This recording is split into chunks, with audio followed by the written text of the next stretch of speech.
Hi, it's Tony Bruschi from The Grave Talks. If you're liking this program, I invite you to become a grave keeper. That is a supporter of this program. You are the folks who will financially allow this show to continue going forward. $5 a month gets you access to advanced episodes of the show as I create them. Typically 2, 3, 4, 5, 6, sometimes even more episodes in advance available exclusively for our Grave Keeper members. Plus, exclusive interview segments that are not going to be available to the public, only to grave keepers. Typically an extra 10, 15, 20 minutes of interview time with future guests of our show going forward. It's exclusive content, it's advanced content, and it's only for grave keepers who are helping to keep this show on the air. It takes a tremendous amount of time every single week for me to put this show together, get it up, get it on the air, have it hosted, bandwidth, all of that. And I love doing it, but we do need to make sure it's financially viable, in at least to support the costs of running this thing. So if you like the show, please consider becoming a grave keeper through our website, thegravetalks.com or patreon.com/thegravetalks. $5 a month, get advance access and exclusive content as well to keep this show on the air. Thank you for your support. I hope you enjoy it just as much as I do. Check it out, thegravetalks.com or patreon.com/thegravetalks. And thank you for your support. Today on The Grave Talks, the Bill Bean story.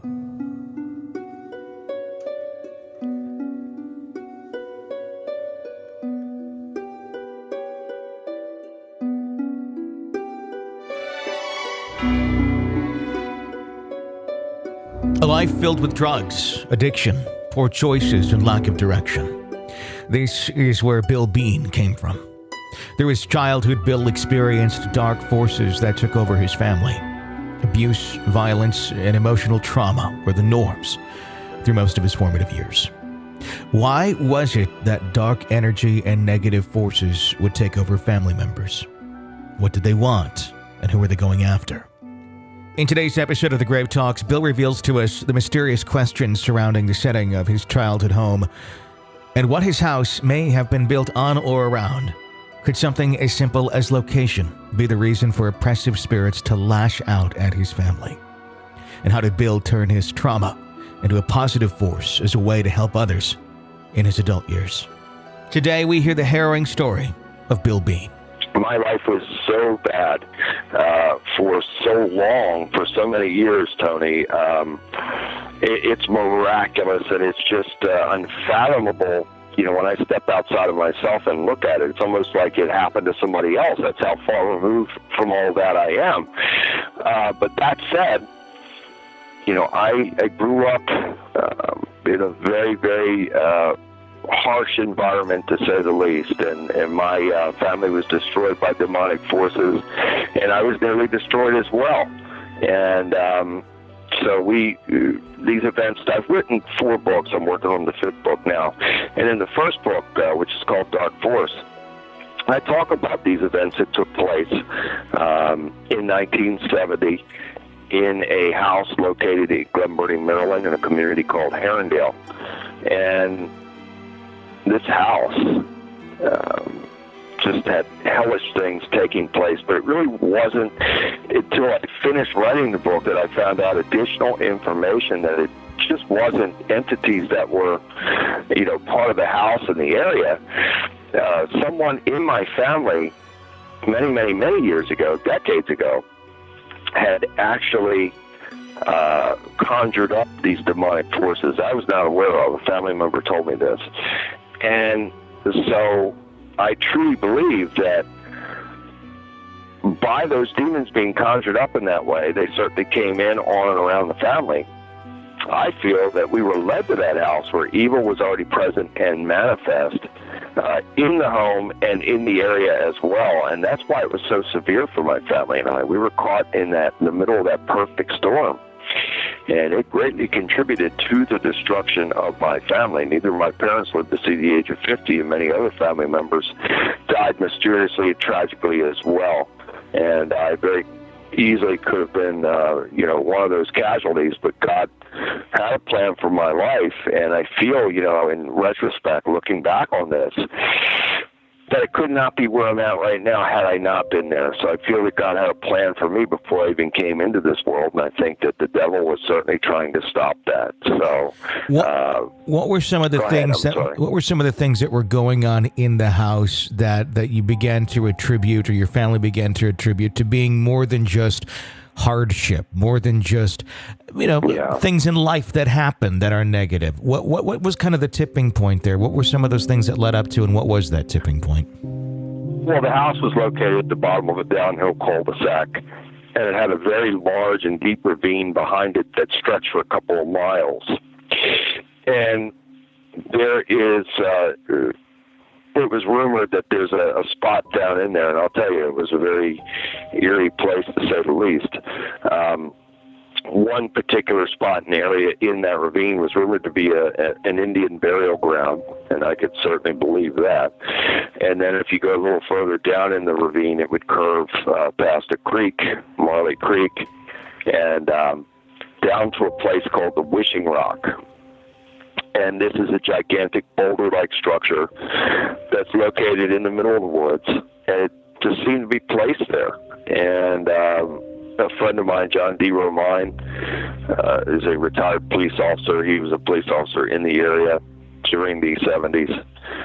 And he had written a book talking about bizarre events that had taken place in his career, during his career as a police officer. And my house and the area were one of those things, one of the things that he had investigated and written about.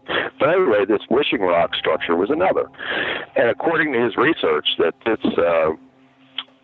through his research, the Native American tribes apparently used to gather and worship and have treaties and things of that nature at this Wishing Rock structure, saying that it had these supernatural powers. And if there's anything to this at all, Tony, perhaps that was a gateway or a vortex or something for these entities to come through. And I had also found out, after the A Haunting series featured my story, and then I'd written the book Dark Force, I'd found out that many other people in the area were also experiencing paranormal, supernatural, demonic problems in their homes as well. And I have been back as a deliverance minister, spiritual warrior, several times now on behalf of some of those people. But, the house, let's get back to the house. The house from the beginning was semi-dilapidated. It had a very ominous look and feel about it. I was 4 years old when we moved there. My sister was 13. My brother was 1. I just had this horrible feeling from the first time that I saw it. My sister was standing beside me. She said she felt the same way, and it was just a feeling of dread. It was awful. And my dad, William Bean Sr., was a master carpenter. He saw this as a restoration project, which he did quite a bit of work to it in restoring it. My mother, Patricia Bean, was a homemaker, and she was the first to have an experience in the house. And it was shortly after we moved in. Now, let me give you a layout of the house before I go any further. You would walk in through the front door, and it was very, very dark in the house because the paneling, it was like a dark brown, almost black in color.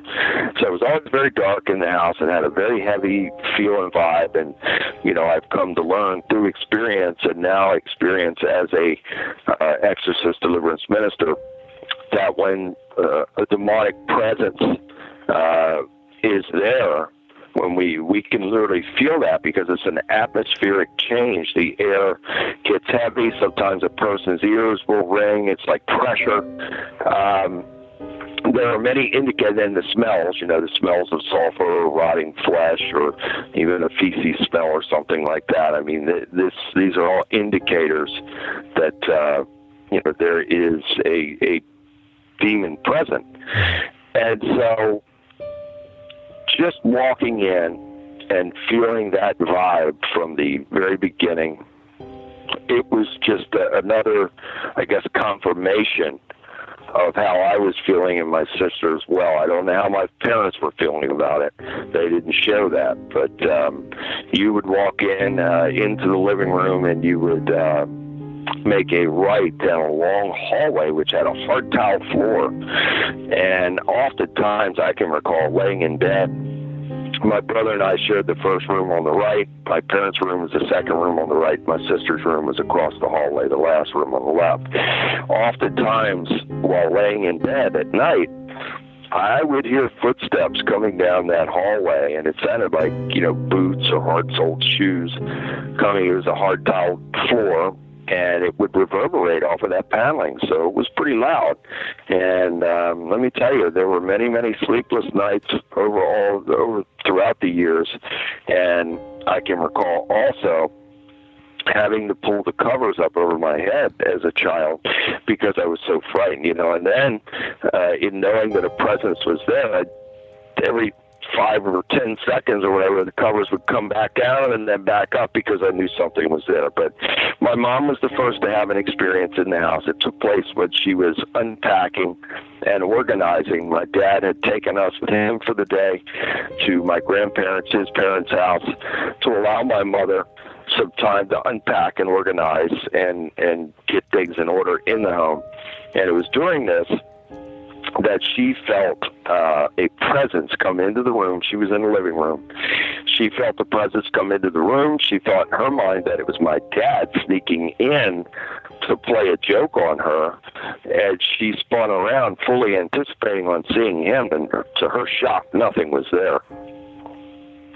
So she was taken aback and startled and perplexed and all of these things, and just pretty much shaking her head trying to understand, what had just taken place. And not long after that, my sister's bedroom door slammed shut by itself, and that was enough to make her go out and wait outside until we returned. So that's where it started. Up until this point, I want to ask the question of what was your family's attitudes towards just the general concept of ghosts or demons or anything of the sort, something supernatural, something paranormal. What were they thinking up until that? Did they believe in that, or what was the thought? Well, my dad was a man's man. He was a very rugged individual and no nonsense. He had a good heart, very charismatic, and was blessed with every ingredient in life to be highly successful. His story in itself is very sad and tragic, but he did not want to talk about any of that kind of stuff. You didn't do that back in the, decade of the 70s, and before that, you just didn't do that. Now, my mother, she tried to downplay it. My dad wouldn't talk about it. My mother tried to downplay it, saying we had a friendly ghost and things of that nature. But I found out that my mother had many paranormal supernatural experiences as a child in her childhood, her and her siblings as well. And they moved around quite a bit as a family. And at one point in her teen years, she actually lived in that very area. So she had pre-exposure to that area and was also, for many, many years having those types of experiences. And so, but again, my dad wouldn't talk about it at all. My mother tried to downplay that, but it gradually escalated. Yeah. More of these noises, and there were times that, it got to the point to where my mother would make the beds in the morning and would go back and find them all torn apart.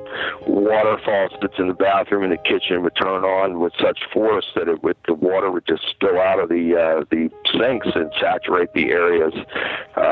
Back then, we had you didn't have remote controls. We had a console TV set with you'd have to press a button in and flip a heavy channel selector dial to turn the channel.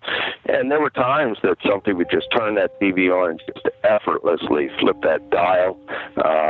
Again, the smells of feces or rotting flesh or sulfur would manifest out of nowhere. Voices and giggling and chanting and muttering, all these types of things, you name it, Tony, it was going on, but it was a gradual escalation. So it went from that point, the first time with the experience that my mom had, as a pattern, and I feel that, certainly I know this now, that demonic forces grow stronger when people are in fear because they feed off of the fear. So any type of fear and confusion, negative emotion that is generated by this, those forces become stronger and stronger to the point to where they can become strong enough to where they will launch physical attacks, and that's what was happening. That was the end game for my family and I, especially my mother, that we were being physically attacked by these demonic forces on a regular basis for many years, and my mother suffered more than any other person I've ever seen in my life. What sort of attacks were taking place in the house that led up to it being the last straw there? Well, okay, so I'm going to back up again. My sister was the first to have a physical encounter, and that took place in late 1970. And she was asleep in her bed. She felt someone come into the room and woke her up out of her sleep. She couldn't see anyone or anything there. And she got frightened because she knew something was there. So she was going to get up and get my parents, and something grabbed her leg. And thank God for her, she was able to let out a scream that woke my parents up. They came rushing into her room, turned the light on. Now, they didn't see an entity there, but they did see red marks on her leg where she said something had grabbed her leg. So that's where it started. My sister never felt comfortable again in the house after that. She stated that in the haunting episode. She would end up running away in the middle of the night in 1973 and marrying a young man from the neighborhood. And she stated that she would have married anyone just to get out of there. I mean, it was just that bad, and she never again felt comfortable sleeping or comfortable in the house. So then after that, I was affected the next year, 1971, at the age of 5. Same thing like my sister. I'm asleep in my bed, and my bed was closest to the door, to the hallway. My brother's was over near the window. And something woke me from my sleep. I couldn't see anyone or anything there, but I knew something was there, and I got frightened. And I was going to get up and get my parents. And I got out of bed, and as I got out of bed, a tremendous force grabbed me by my shoulders and slammed me back on the bed, pinning my back and shoulders to the bed. You know, Tony, I've given over 2,000 interviews worldwide, and every time I talk about this, it just puts me back in a really, really bad and vulnerable place, that's for sure. I'll never forget it, and I'll never forget what the feeling was like. And again, I can't accurately describe to you in words how traumatized I was, how frightened. I mean, I felt like my heart was jumping out of my body. I felt like I was going to die right there. And I was held down by this thing. I couldn't move at all. The only thing that seemed to move or work were my eyes. And many terrible things were happening to me, and it felt like it was going on for hours. I'm sure it only lasted maybe for a few minutes, if that. But this all came to a screeching halt by the appearance of what I believe to this day to be an angel, a divine being. This lady suddenly appeared at the foot of my bed, and every horrible, wicked, evil thing that was happening to me at that time suddenly stopped. And I felt so much love and peace and comfort and protection from this being that I started to actually calm down. And the most incredible part about that experience, and I had that experience many times over the years of living in the house, was that this angelic being looked exactly like my mother, and I wasn't the only one to see her. She actually assisted my own mother on another occasion. And can you imagine having something like that happen? Number one, that's enough for anybody to say, my goodness, this is so far out of the norm that it's you can't fathom it. But then to have a being, which I do believe was an angel, coming that looks exactly like you. But that's what it was, and my mom and I saw her, and other family members saw her as well, along with these other entities. So there were 5 entities that we saw over the years in the house, and 4 were definitely demonic and sinister, and then the one that I just described, I do believe was an angel. Was there a point where you guys eventually left the home and moved on elsewhere? Yeah. how do I say this? I'm not trying to sell a book here, but I would hope that people would go back and read Dark Forest, and truly, there's so much, I'm trying to condense, Sure, but there's so much that took place, and so many reasons why we stayed and endured that. I mean, it was horrific. And my parents were married in 56. My sister was born in 57. There was another child born in 63 that died under very mysterious circumstances. All I know is that Johns Hopkins came and retrieved the body for studies, and I could never get a straight answer. The accounts varied from family member to family member, but I do know that for sure. And I was born in 66, and my brother was born in 69. And once we got into that house, my parents started having problems. They were social drinkers, because back then, people had parties and all that kind of stuff, and you drank socially with the families and all that. But after getting in there, my dad was coming under attack, and he wasn't sharing this with anybody until he eventually did break down and share it with my mom's mother. And he was having sightings of some sinister-looking entities. He was under attack. He would never share that with anybody until finally the only person he could confide in, or he felt comfortable confiding in, was his mother-in-law, my grandmother. And so I feel that he was affected from the start. And this, in turn, led to him going from a social drinker to a very heavy drinker, to where now he was abusing alcohol. And I believe that, and again, my dad was a great man and had great potential in life, and was blessed with the ability to be able to do anything that he wanted to do and be successful at it. He was a man's man for sure.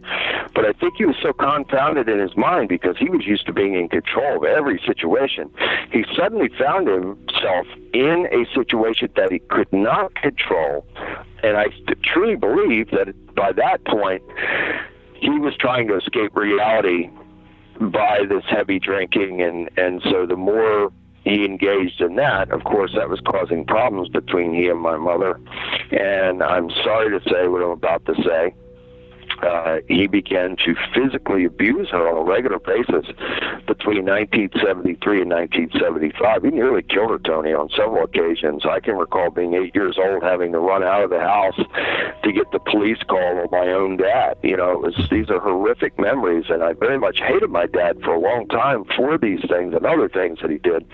And I'm thankful that I was able to forgive him before his untimely death. He was shot to death in 1987. But he left us in 1975, and unfortunately left us in such a bad way that we didn't have any money. He didn't leave us with anything.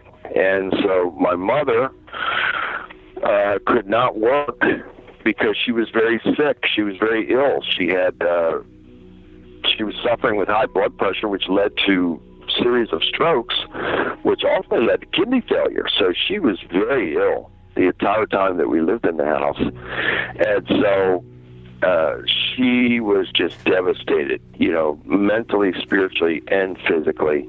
So again, think about this. When you have dynamics like this in a person's life, and a family is going through these types of things, this is absolutely going to fuel and intensify demonic forces, because they're feeding off all of this fear and stress and anxiety and all the garbage, associated with the trauma, everything that is associated with these types of events. And so we got to the point, all of us, that we were so beaten down mentally and spiritually and physically as well, to where I feel that all of us came under demonic oppression at various times. So when my dad left, again, we did not have any money to make a move or anything else. My mother had to go on welfare.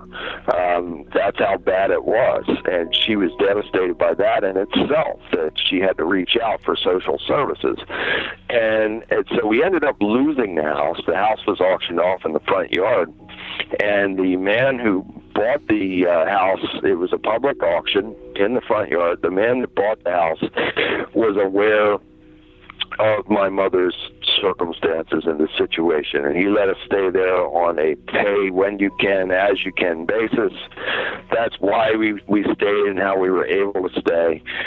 My grandmother, my mother's mother, wanted us to come stay with her, but she and my step-grandfather had a one-bedroom apartment. My mother was not going to burden them with us. My mother's sister wanted us to come stay with her, but she had 8 children and a husband, and again, my mother was not going to be a burden. And like I previously stated, as time went by, I feel that we all came under demonic oppression at various times, to the point to where we were almost bound in this awful way to these entities. And so how we stayed there from 1970 to 1980 is beyond me. It wasn't until I went and sat down and wrote my first book, Dark Forest, that I had to put myself back into that situation and relive some of those things. It was awful. And I thought, how in the world did we do it? I just don't know how we made it through. But through it all, I know that God had a plan for me, and I think that it was necessary. And boy, if I could go back in time, I'd certainly go back and change when it comes to the suffering of my mother. But I do believe that God had a plan for me, that I had to experience these things in order to be where I'm at right now. So that's how I reconcile it now.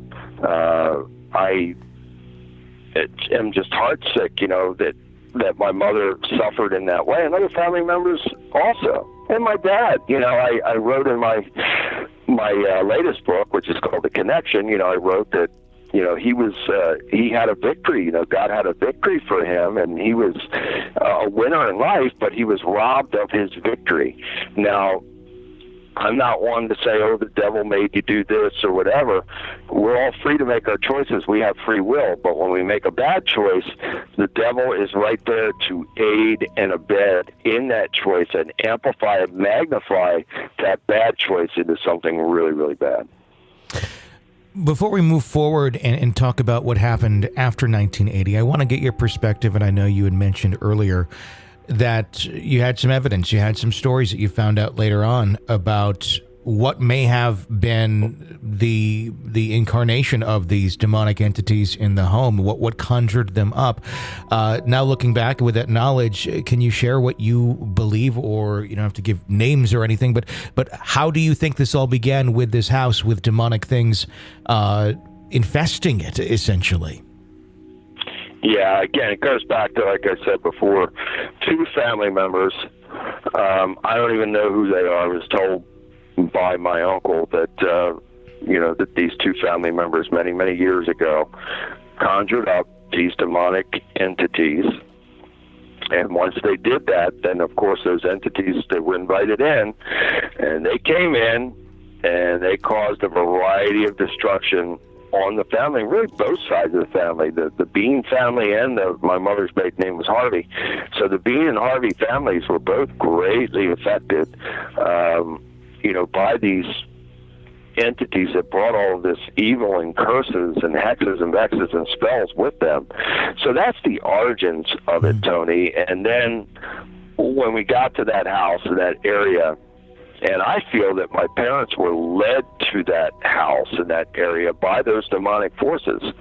And it was certainly perhaps a way to get my parents and the family there in that type of environment with all those demonic forces at the ready to create total chaos and destruction. And that's exactly what happened. I mean, there very easily could have been murder committed in that house on several occasions by my dad. I mean, that's how intense and how horrific this became. I mean, there's no exaggeration in this whatsoever. That's how serious this was.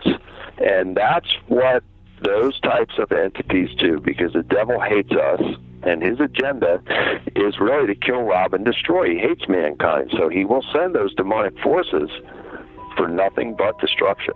When you look back, and I don't know what evidence you have of the the actual conjuring, of the origin of it, other than the stories that you've heard. In those stories, did they share, or do you have any knowledge as to what they did specifically to bring about those sort of things? What was it involving? Ouija boards? Was it involving some sort of witchcraft or whatever it may be? What did they do to bring those things about, I guess is my question. Yeah, I wish I knew, brother. I don't know, and it was vague. What was told to me was vague in the sense that I don't know exactly how they conjured them. Yeah. Was it a Ouija board? I don't know. It could have been, or through some type of satanic or witchcraft ritual, type of ceremony. I don't know, okay. But I do believe it, and I'll tell you why. Because based on my experience currently as a deliverance minister, exorcist, spiritual warrior for God, I understand it, and I understand how these things can come in, and I understand the levels of intensity, and when they're invited in, when an invocation takes place, how they can storm in from there. So it certainly makes sense to me now. I'll put it to you that way. Sure. I don't know exactly what happened and who did what, how they did it, but I do believe it happened because to have something like that going on to that level, you better believe something really bad happened and some serious invocation took place to bring something like that in. Sure. In 1980, when you did end up leaving the house, where were you at? What was your state of mind? Where were you at mentally in life, and what was going on with you? Well, I'll back up a little bit to 1979, and the first battle that I had with demonic forces took place in 1979, July 1979. I was 13 years old, and I had just returned from Florida. My dad had gone to Florida when he left us, and I hated him for many, many years. My brother loved him unconditionally, and we went for a visit to Florida. And little did I know that this would turn out to be a tremendous blessing in my life, because while there, even though I didn't want to go because I really didn't want to see my dad, while there I had a very important conversation. Probably the most important conversation I've ever had in my life with somebody was on that day with my Uncle Cliff, who's my dad's older brother. He's still with us. He's in his 80s and was a man of God, very strong faith. And he had a talk with me. He was aware of what was taking place. And he said to me something that was so amazing that my parents believed in God, but we didn't have any faith-based background. We had never attended church as children. We were never baptized or anything like that. So I didn't know the Bible. But at that point in time, in 1979, my uncle was telling me that we could take power and authority over these things, by the power of God in Jesus' name, and bind and cast them out. And I didn't know anything about this kind of stuff, and he was going on and on and on and telling. I was listening and absorbing everything that he was saying. And I feel that it was really just a defining moment in my life to where I think God was working through him to kind of plant those seeds with me to assume the role that God was going to have, on my life for the future. I certainly had no idea at that time, but I also had no idea that upon returning home from that trip, that I actually did engage in spiritual warfare for the first time at that young age against those demonic forces, because my mother had been picked up by the back of the neck by an unseen force and thrown through the air. She landed up into her makeup table, and she was cut open, she was scratched, she was bruised. And Tony, let me tell you, after all those years of being a victim, being terrified, being under the thumb of all this garbage for so long, something inside of me snapped. And boy, I came out fighting. And at that point in time, we had a Catholic priest that was involved for the last 16 months that we lived there. My family and I are not Catholic, but my step-grandfather was, and the church did send a priest out to try and help us. And so the priest was a regular visitor to the house. He had left jars of holy water with us. So I grabbed, on that day, after my mom was attacked, I helped her up. Her boyfriend and I helped her back up. I grabbed a jar of holy water and a Bible, and I just became maniacal. I went through that house, and where I made the mistake was I should have been binding and casting them out, but I was demanding that they show themselves. And it was like a scene from a horror film at one point, because the house actually started shaking. And at one point, now, here I am, this young kid that's been a victim, my whole life up until that point. And then 5 adults were with me, and they were terrified. My mother had just been attacked. And so at one point, in the living room, the adults are standing behind me in the dining room, and I was standing in the living room, and just several feet in front of me, 4 of these entities did appear, and it was just amazing. I could see it right now in my mind as I'm describing it to you. They appeared in like these greenish beams of light, and they just materialized out of this light, and one had the look, we call it the Undertaker. It had a black suit, black hair, black beard, and it had chalky white skin, black eyes. And this is one of 2 entities that were regularly physically attacking my mother. And the second was again, a male-looking entity that was clean-shaven, long scar down the left side of his face, curly red hair, like close, short kind of curly red hair. And again, this chalky white skin. And then the third entity was a female, long black gown, sharp facial features, long dark hair, very sinister looking thing. And then the fourth, which again was seen on a regular basis in there and by many people, was what I call the Dark Force entity, which was a black hooded figure with red eyes. And we all saw them clearly for probably 2 to 3 seconds, and then they just dematerialized. They didn't just simply vanish. They just kind of dissipated. They dematerialized. And after that, everything became calm in the house, and then we left and went over. My mother had a new man in her life at that time by the name of Richard, and we went over to his house after that. But so that was 1979. By 1980, I mean, we were just so worn out and worn down, and what had taken place was, I believe it was December of 1980, we woke up one morning to the horrible odor of burning wires. And so we get up, we're looking around, all the electrical appliances, all the major electrical appliances that were plugged in suddenly burned up. Refrigerators, washer, dryer, all that kind of stuff. Everything that was plugged into the wall or walls, TV sets, they were all burned up. And then my mother found my brother's pet guinea pig dead in the cage. There were a lot of animal deaths and animals going mad and all that kind of stuff also, Tony, over the years that we lived there.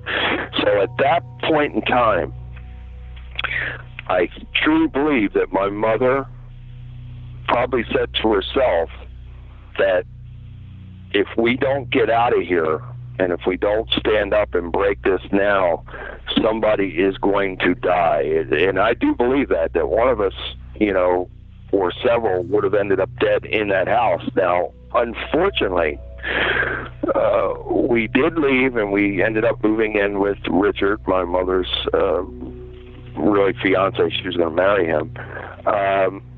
And we moved there, and my brother and I didn't have any paranormal supernatural experiences while at his house. Yet, I didn't know this until a few years ago when I saw Richard. my mother was still having those experiences up until the time of her death. So it wasn't long after moving out of the house that two tragedies occurred. And first, my beloved grandmother, Dora Harvey, died from a sudden series of heart attacks at the age of 64. And 2 months later, my beloved mother, Patricia Bean, died from a cerebral hemorrhage at the age of 44. And these were the two closest people to me in my life, Tony. And they were suddenly gone, and I was absolutely devastated. And I went down a very bad road after that because I was on my own. And I had to quit school in the 8th grade. I lied about my age. I went to work for a construction company, and I grew up very hard and very tough. I grew up on the streets. I used drugs. I drank. I was violent. I was on a road for prison or death. I've been in many life-threatening situations, and it wasn't until I decided to make God first in my life that my whole life changed. What was that defining point for you where you decided to do that? I think it was, I was getting arrested for assaults and things of that nature, and I was a real outlaw. And I really relished in that my, I guess, rebelliousness and my outlook, because I was very depressed, Tony. I carried that around for so long that I was so dark and empty that I was really living my life on the edge. I was seeking death. I truly was. I wouldn't slip my wrist or take pills. I was hoping somebody would just come up and put a gun to my head and end my life. That's really what that was my mindset back then, and I lived my life on the edge very much so. But then one day, I just had this epiphany that I was sick and tired of being sick and tired. I was either going to get busy living or I was going to get busy dying. And I decided to reach out to God and say, you know, if you're there, I'll give all of this to you, and I need your help. If you can help me to get through all of these things, then I'm going to make changes in my life, and I will make you first. And it was not a 1, 2, 3 process, not for me anyway, because I'm a very stubborn individual, and it sometimes takes a wall to fall, you know, for me to move on something. But I prayed that God would take the urges to use drugs and alcohol from me. And I kid you not, he did. I never had any AA or anything, not that there's anything wrong with that, and I encourage people to seek help in that way if they're addicted. But for me, God worked that miracle and took those urges from me, I mean, just instantaneously. And I'm forever grateful. I mean, it's been 30-some years since I've touched any of that garbage, and to me it's poison. So then, in my life, it was, you know, in the beginning, 2 steps forward, 3 steps backward.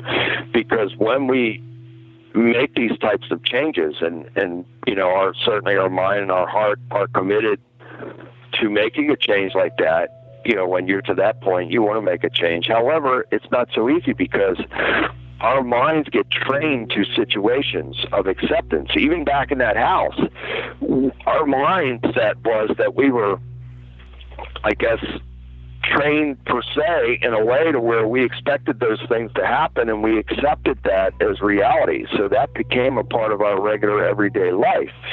So when we get into those types of mindsets and patterns, it's very difficult to break, because even though something great lies ahead and it's unknown, a lot of us won't take that step because we're afraid. We don't want to step into the unknown. We'd rather stay in the familiar place that's the bad place, and we know it's a bad place, but we'll stay there because it's a familiar place, and it becomes comfortable to us. And it's even more distressing for most people to take that gigantic step forward in faith into the unknown to be able to have these great changes. So it took me a while to come to that understanding and having that mindset change, but once I did, I never looked back. And so my life is 50 times more blessed than it's ever been cursed, and I can never thank God and praise God enough for that. That wraps up part 1 of our interview with Bill Bean. In part 2 of our interview, Bill shares with us how he used his dark past to bring light to those being affected by dark forces. He talks with us about how to handle oppression and what people can do to keep negative forces out of their lives, and how he's seen lives changed firsthand. To listen to part 2 of our interview, become a Gravekeeper through our website at thegravetalks.com or patreon.com/thegravetalks. There, you'll have access to every single advanced episode of The Grave Talks, as well as the exclusive Part 2 interview segments that are for Gravekeepers only. It's only $5 a month. Your support helps keep the show on the air. And like I said, in exchange, you get access to episodes months before they're released to the public and exclusive Part 2 interview segments available only to Gravekeeper members. You also get a private RSS feed so you can listen to the Grave Talks on any player that you choose, with every single segment available to you. $5 a month. Go to thegravetalks.com or patreon.com/thegravetalks. Until next time, for The Grave Talks, I'm Tony Bruschi. Thanks for listening.